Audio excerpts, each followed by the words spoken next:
How to turn on LED flash alerts on iPhone.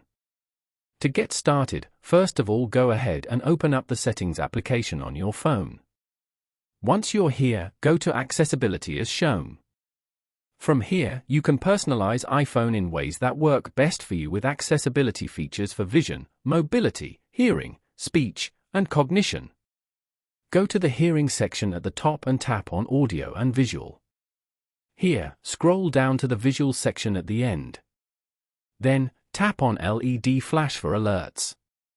Over here, turn on the LED Flash for Alerts feature. You can also turn on the flash in silent mode and the flash while unlocked feature below if you want. Following these steps, you can easily turn on LED flash alerts on iPhone. Thank you for watching. Please leave a like if this tutorial helped you, or leave a comment below if you have any questions related to the video.